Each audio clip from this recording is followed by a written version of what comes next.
everyone, it's Maria and I'm here with an arts and crafts related video. I hope to be posting more of these in the future, so I look forward to that. This specific video is about this that's right in front of me. It's my new button maker. I've been wanting one for a long time. I used to be president of Art Students League at Rutgers Camden, which is the best club on campus. If you're at Rutgers Camden, you should check it out. And we used to do button contests when I was president. I used to have students design a 1.25, like a 1 and a quarter-inch button. And we used to have contests where students would make designs, we would vote on them, and then the finished designs would be made into buttons. I used to order them through other people who had button makers on Etsy, but I really liked how they looked. I thought it was really neat. I thought the button makers were really neat. For a while I was ordering my own buttons through those same Etsy people, but I decided, you know what, maybe I should just buy one. I really wanted one, so I finally, even though I'm not president of Art Students anymore, I finally bought one this week. Since I'm doing Otakon and a couple other conventions coming up, I wanted to make my own buttons. So here it is. I got mine from Button Boy Inc. on Etsy. I'm going to post a link down below. This isn't sponsored. They didn't ask me to do a review or anything. I just wanted to do one because when I was shopping around for a button maker, I couldn't really find much information from other people on how it was, like if they enjoyed it, how easy it was. So I figured I would make one. So this is a standard 1.25 inch button, which I like this size. I think this is like the best size. I think the other ones are too big and the 1 inch ones are a little too tiny. So I really like this sizing. Button Boy Inc. and several other button manufacturers make different sizes, but personally I like this one a lot. I thought this one was the most flexible because you can make buttons, you can make magnets, you can make, I think they have like little pendant charms now. Like you can make them into like little pendants or keychains. So I figured I would go with this one because I would get the most usage out of it. All of the parts are metal, and when it first arrived, the first thing I noticed was how heavy it was. I'm going to lift this for you now, although you can't really tell, but it's pretty hefty. All these parts are metal. You can see all the metal parts, and it's metal. This thing is heavy. Now, it's also a little bit greasy because the mechanics are greased, so they work well. So with this button maker, I also bought the package where you get parts to make 1,000 buttons. So, yeah, that's a lot of buttons. I can make like a lot of buttons. Which is good because I figured when I'm first starting out I would mess up a bunch.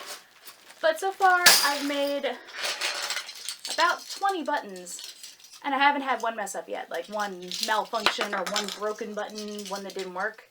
I did have a problem lining up the backs to make them line up perfectly. I eventually got it. I eventually figured out how to make the backs go on straight. But nothing broke. All these buttons are functional. Nothing was wrong. So that's really good because I read a bunch of reviews where people got messed up buttons and every once in a while their machine would make a messed up one. And I've only had this for a week now. So I haven't had any mess ups yet. And I'm a novice, so I thought I would mess up like it'd be in the beginning. But so far so good. Also, it's worth noting that I work at a print shop now, so I tried different prints. So one thing you're going to have to think about if you're buying a button maker is how you're going to print out your images for your buttons. I'll do a close-up later so you can see in the video. But I have an inkjet printer at home. It's a good inkjet, it's a large one. It's pretty fast. But the image quality is not so great when it's small. Inkjets aren't really good at really tiny fine detail. So with these tiny sizes, inkjet wasn't the way to go. So I tried one on my inkjet printer, and I printed out one with a laser printer at my work, and there's a really big difference. You can tell like a big difference in the sharpness of the image. The coloring is a bit off, but I can tweak that. You can tweak the coloring on the laser printer, but the sharpness is far superior. So if you get a button maker, I would recommend either getting a color laser printer or getting your prints done at a print shop. I recommend Minuteman Press. So there's various locations all over the country. They have really good color quality prints and they have really low prices, so that's where I go. So I would recommend getting laser color prints done. You can get them done anywhere, but that's just where I go. So the laser prints are, I think, worth it. But I'm also going to make a button now, so you can watch me make a button and see how easy it is, because it's really easy. The machines are intimidating because of how much they are. This was around like 300 bucks, but I also got enough parts to make 1,000 buttons. So I figured that to be a pretty good deal. I'm doing Otakon, I'm doing a couple conventions and things like that. I have my Etsy store. I figure I can sell buttons through there. I can sell buttons at a convention. People like to buy buttons because they're small, affordable, and they can have artwork that's relatively cheap. It's cheaper than buying a giant print. It just is.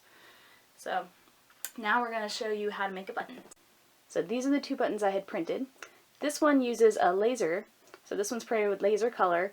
The colors are a little cooler than I would have liked, but that can be tweaked. I can tweak that and make the colors a bit warmer. This one over here is the inkjet.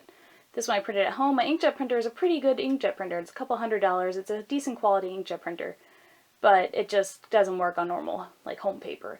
I would recommend getting better paper, but this is just normal printer paper, inkjet print at best quality at home. As you can see, the laser print is much darker, much sharper, more superior. I think I'm going to be going with laser prints in the future. Just tweak the colors a bit. So that's what I recommend. I recommend the laser prints instead of the inkjet. If you're doing photographs or paintings or something like that, inkjet might be better. But personally, for like illustration work, I really like the laser. Okay. So now we're going to do our button demo. As you can see, I have my machine here. It swivels. Really nice and easy swivel too. You can do it with one hand. Okay. So you come with all these different button parts. So these are the first part that you get. You get these little caps. Okay, so I have one of the caps here. It's just a thin, smooth button cap. So that goes in the machine first. It goes right in this smooth end, not this deeper end. So it goes into the smooth end. And then you get the rest of your button parts. You have these clear little, I think they're made of Mylar, but I could be mistaken. Clear little circles. And you have your art. So this specific button maker came with this, which is a punch. So you put your artwork in here, line it up, and then you just punch out your circles. That's what I've been using. It just punches out the perfect size circles for your buttons. So you have your cap in there. We add in our image. We put on the thin plastic, I'm pretty sure it's Mylar, but I could be wrong, Mylar cap. You put it underneath your machine, and you pull the handle towards you. You pull it down as far as it can go. Lift it up, and then you are going to put your button back, which is the part that has the pin in it. So as you can see, one side has the pin. So now we have the back side. So then we put our back side in the machine, and you want it to be opposite. So when it turns around, it's going to be the correct way. So we turn it. We pull our handle down, lift it up again, roll it out, and we have a finished button. It's that easy, and our back's on correct. Like I said, it took me a little while to figure out how to place the backs of the buttons to get them to be correct on my pictures, but I got it down now. So that's how you make a button. I hope those of you that are planning on buying a button maker in the future found this helpful or useful, and I'll see you in my next video. Bye.